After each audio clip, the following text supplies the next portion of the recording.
절대전략입니다. 신한금융투자 손영채 차장과 분석해 보겠습니다. 안녕하세요.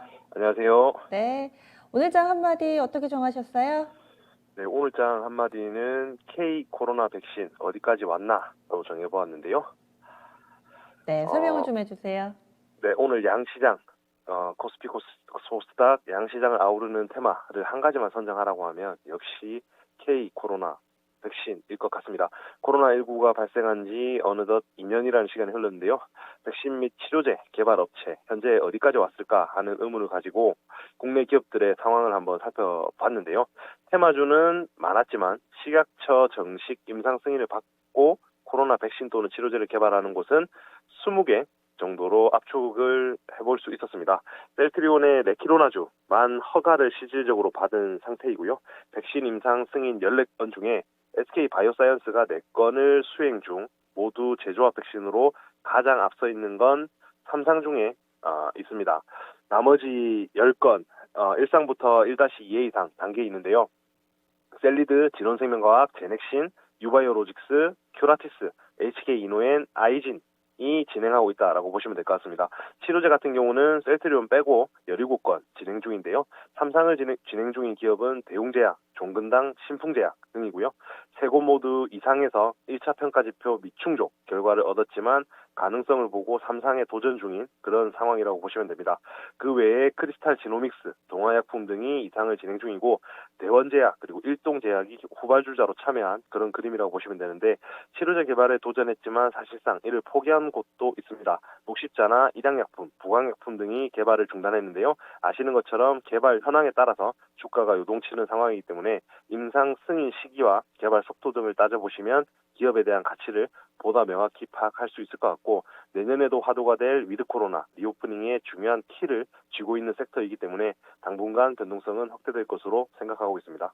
네, 굉장히 좀 궁금했던 내용인데 이렇게 딱 정리를 해주셨네요. 그 사이에 이 발생 초반만 하더라도 너나 할 것 없이 다 뛰어들었었고 또 주가에도 영향을 미쳤는데 2년이 지난 현재 시점에서 이 압축된 몇몇 기업들을 얘기를 해주셨네요. 그리고 얘기 중에 나왔던 종목군들이 오늘 시세가 좋았던 것 같기도 하고요.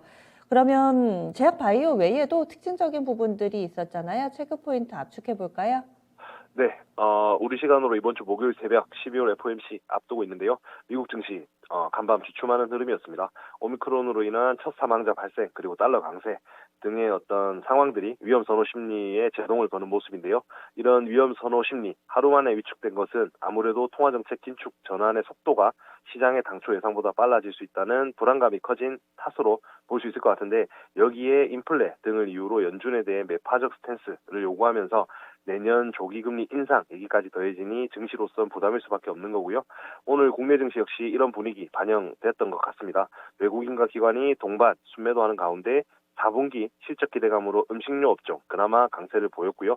화학, 건설, 철강 등의 경기 민감주 대부분 하락하는 모습이었습니다. 코스닥 지수의 경우에는 앞서 말씀드린 것처럼 제약 바이오 업종 강세로 약보합세 나타냈는데요. 부스터샷의 필요성 부각되면서 백신 관련주들은 상승을 했지만 리오프닝 관련주들은 대체적으로 하락하는 흐름이었고 아시아 주요국 증시 역시 전반적으로 하락을 했습니다. 좀 더 자세히 보시면 수급과 특징 종목 한번 보시면 KRX 100 종목 가운데는 대주주 지분 블록딜 이슈가 있는 LG의 프로그램 매물출에 가 가장 눈에 띄었고요. 거래소에서는 개별 이슈 보유 종목 중에 시멘트 업종 내에서도 성신양해와 한일시멘트 하루 변동폭이 컸던 것 같습니다. 코스닥에서는 삼성전자 로봇 사업 본격화에 전일에 이어서 로봇 관련주들 반응이 세게 나왔지만 시간이 흐르면서 유진 로봇을 제외하고는 대부분 힘을 잃는 모습이었고요. 전체적으로 오늘 양시장을 아울렀던 K-코로나 백신 테마 관련해서는 어제 시간에 거래부터 수급이 쏠렸다라고 보시면 되고요. 삼성바이오로직스, 식약처로부터 모더나의 코로나19 백신 스파이크박스주의 제조 판매 품목 허가를 받으면서 mRNA, 즉 메신저 리보핵산 방식 백신의 협의체 합류 이슈가 있는 셀로메드, 아이진 등이 급등을 했고요. 거래소에서도 이현제약 등이 모더나 국내 생산 허가의 영향으로 상승을 하는 모습이었습니다. 그 밖에 윤석열 후보 지지율 선두 소식으로 금강철강 등 관련 테마주 역시 대선 전까지는 돌아가면서 변동성을 키울 것으로 보이고요. 끝으로 외국인 수급 동향 보시면 거래소에서는 삼성전자와 크래프톤, SK 바이오사이언스를 샀고요. 2차 전지 대형주인 LG화학과 삼성 SDI는 매도하는 모습이었습니다. 코스닥 시장에서는 게임빌 그리고 KG모빌리언스, 첨보가 순매수 상위 종목에 그리고 에코프로비엠, 펄어비스, 바이오니아 등은 순매도 상위 종목에 이름을 올렸습니다.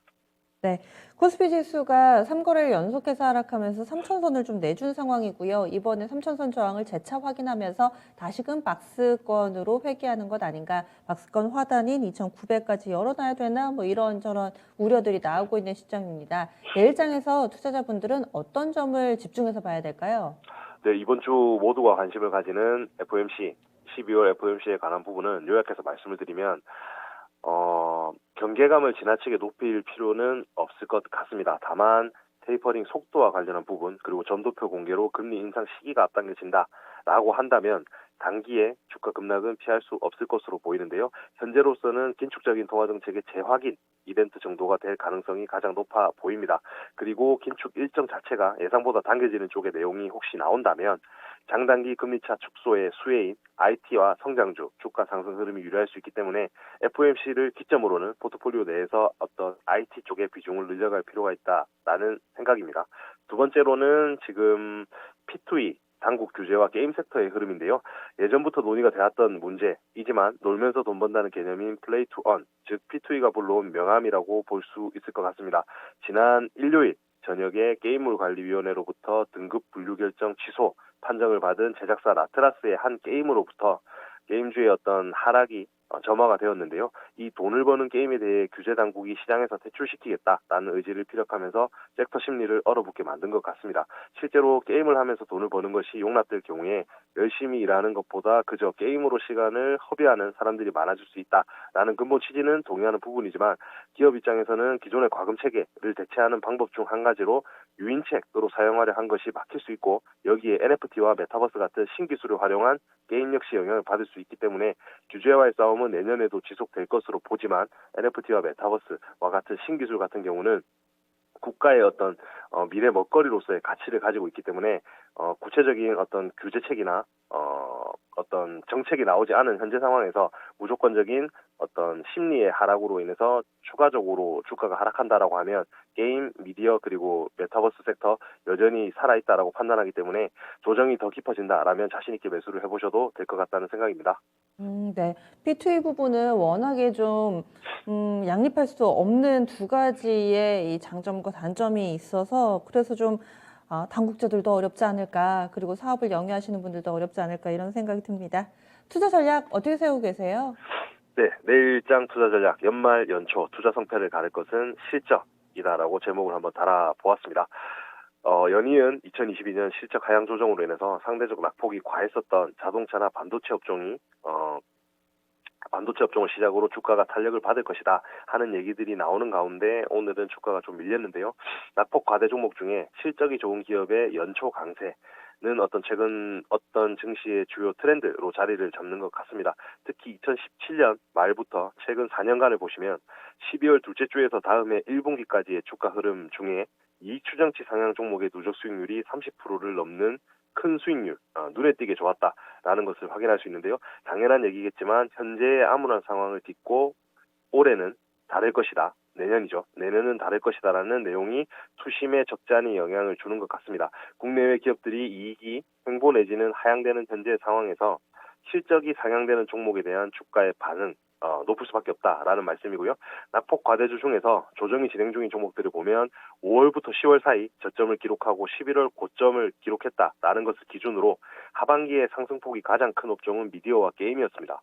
뒤이어서 IT 가전과 디스플레이, IT 하드웨어가 상승폭이 컸는데요. 반대로 한번 생각을 해보면 2022년 실적 전망이 견고하다라는 전제가 있다라고 하면 오히려 조정이 선제적으로 진행된 이들 섹터에 대한 매수는 이제는 타이밍을 봐야 한다라고 생각을 하고요.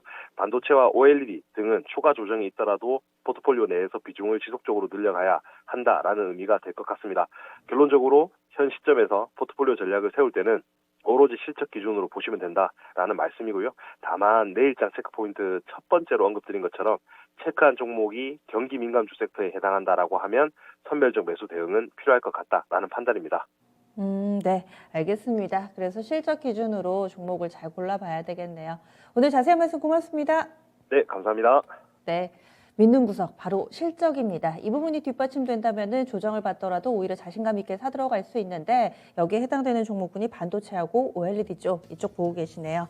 오늘 준비한 내용 여기까지입니다. 다양한 투자 판단에 대한 도움 말씀드렸고요. 종목의 상승과 하락을 보장하지는 않습니다. 전 여기서 인사드립니다. 함께해 주신 여러분 고맙습니다.